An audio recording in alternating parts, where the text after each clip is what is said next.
Hello, I am Samantha Rockwell, and I am going to start my presentation on motivation.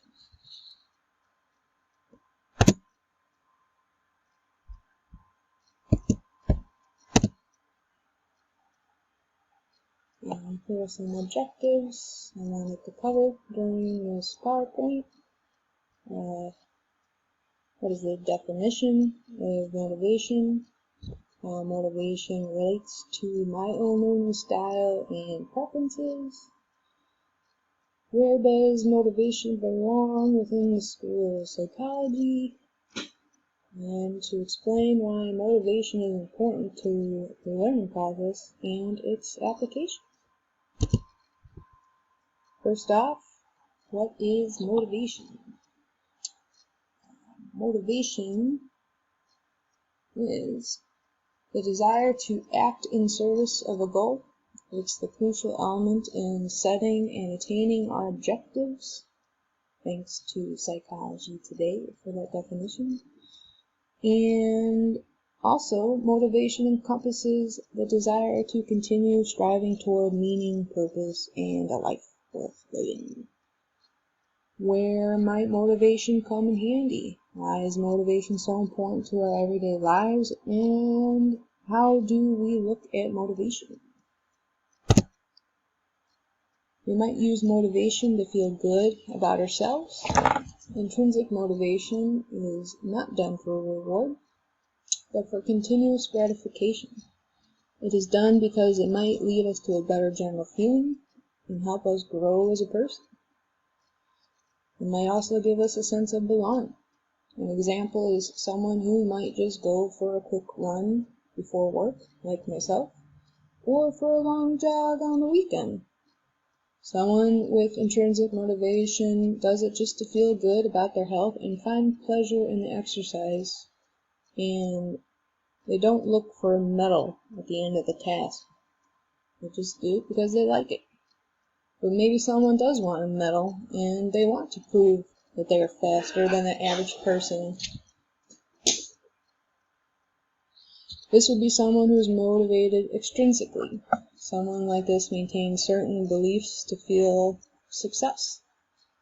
According to the research done by psychologist Victor Green and covered by Psychology Today, these beliefs are the believing that increased effort will lead to increased performances, believing that a person is at a better performance and will be noticed and rewarded, and then just wanting the reward that is promised, like the medal or a trophy after completing a marathon. When did we start paying attention to motivation? Well, that was Max Wertheimer, and he was one of the founders of Gestalt psychology. Gestalt loosely means unified or configuration. He suggested that we do not simply focus on every small component. Instead, our minds tend to perceive objects as part of a greater whole and as elements of more complex systems. He was led to the impression that human perception is not just about seeing what is actually present in the world around us, but is heavily influenced by our motivations and expectations. Wertheimer developed Gestalt psychology after observing what he called the phi phenomenon.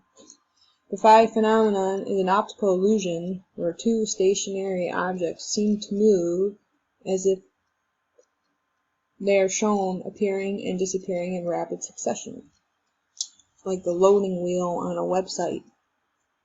In other words, we perceive movement where there is none. What does this information have to do with education and what we are learning about? Motivated cognition refers to the influence of motives of various types of thought processes such as memory, information processing, reasoning, judgment, and decision making. We will remember more of the things that we succeed at and feel good about, and will feel better about them. The person that runs for fun will build on intrinsic feeling of success, and they'll keep running. If we lose or don't do our best in the marathon we're competing in, and watch someone else get the prize that we desired, it'll start to wear you down, and you might not feel as motivated to continue. In the classroom, the teacher might suggest that some students work harder than others. They might see those students that are succeeding seem like they are having a better time. A student might see this as an incentive to study more, to belong with the hardworking students, and find more self-worth.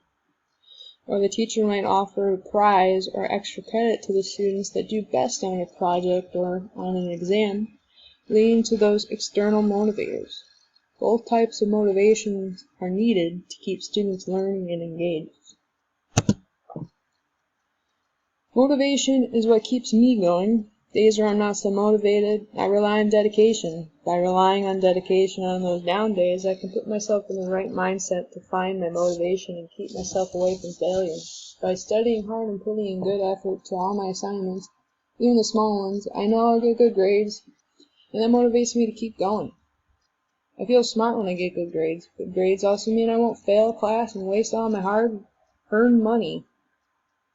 But my motivation also comes from wanting a better future for myself and my partner.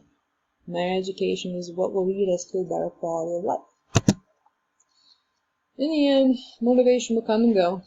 It's up to you to discover what keeps you motivated in the classroom. Getting good grades and a good GPA is a reward on the outside, but the great feeling of accomplishment is what will keep you going and staying positive.